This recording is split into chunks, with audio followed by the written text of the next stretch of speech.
तो भाई लोग पवन सिंह के ई वाला गाना चोरी के बाद वो लोग के लाइव प्रूफ के साथ दिखाएं। रंग थे नूर था जब करीब तू था। तो का भाई लोग हमारी दुनिया के सबसे बदमाश इंसान तो भाई लोग भोजपुरी के पावर स्टार पवन सिंह के गाना ना होता था, गाना आवत लगा तो वो लोग मालूम बा। अरे हाँ नहीं मालूम इसे कहीं नहीं वीडियो देखे के।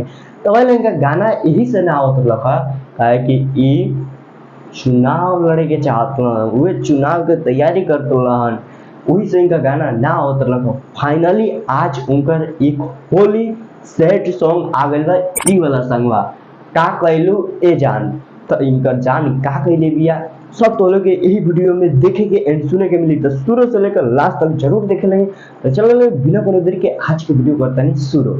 सुन पगला मन करना दुखी आइबा ये तो कोनो लोको तो कुछ बाहर लगे नहीं चला आवाज कहां से आ रहा है। अरे ये साला भूत तो बोला था क्या है कौन भैया तुझे भाग मत दो जल्दी। अब डोलिया ससुरा में रुकी। अच्छा तो तू हो हम जानी है कि कोनो भूत होता के बोले लगा। तो भाई लोग कहा तरीका कि डोलिया रुकी अब ससुरा में। अरे हाँ क्या इंग्रज से आके बताओ तो सबके जाने लगे डोली जाके अब रुकी ससुरे में।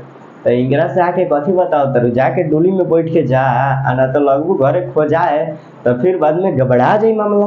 रुको जरा सबर करो। पावर स्टार पवन सिंह आजकल के लड़की तनको तनको तनको तनको मुहाय वाला नहीं किसान काहे कि एकनी के जहां मिली मोटका उहे एकनी घुटिया सन, मतलब जहां मिली मोटका पैसा उहे एकनी जाके रुकिया सन। अब तारा लगे से तो सब खर्चा उर्चा करा के चल गल, अब जाई अपना बता के लगे अब उतही से खर्चा कराई अब उतही जाके मौज मस्ती करी। अब तारा के छोड़ देला कहां मत दो रू के बताओ तो जाता रू फगुआ के रंग के। लेकिन ई वाला धुनवा तो हम कोनो और गाना में सुन लेनी। अरे हाँ ई वाला गाना में तो सबसे पहले थोड़ा सा पवन सिंह से पूछ लिया कि इस सच में गानवा के धुनवा चोरैले बनन कि नहीं खन चोरैले आवल नहीं पूछ लिया का हो कौन भैया ई वाला गानवा के धुनवा तू चोरैले बड़ा का ना फिर झूठ बोलता रहा तू इंग ना मन वाला सुनई गाना हम नहीं जननी हमार जिंदगी उजड़। हाँ इससे कुछ दिन पहले तू हेमन बोल रहा भोजपुरी इंडस्ट्री में केकर चोरी पवनवा करी रे। अरे आ तोरा के लाइव प्रूफ दिखा देनी कि केकर चोरी पवनवा करे तो टुनटुन यादव के धुन पवनवा चोरी करे।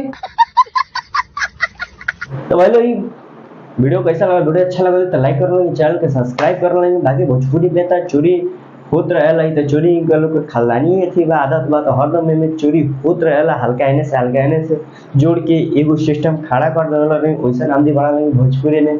बाकी पवन सिंह के ये वाला सैड सॉन्ग बहुत झकास बा अच्छा बा। और हाँ इंस्टाग्राम पर रील छपा हे तरह उड़ रहल बा हेलीकॉप्टर खाने बहुत ज्यादा रील बनता और यूट्यूब पर बहुत ज्यादा गाना पर प्यार दुलार मिलता। तो ये वाला वीडियो को तो लोग प्यार दुलार देता लगे।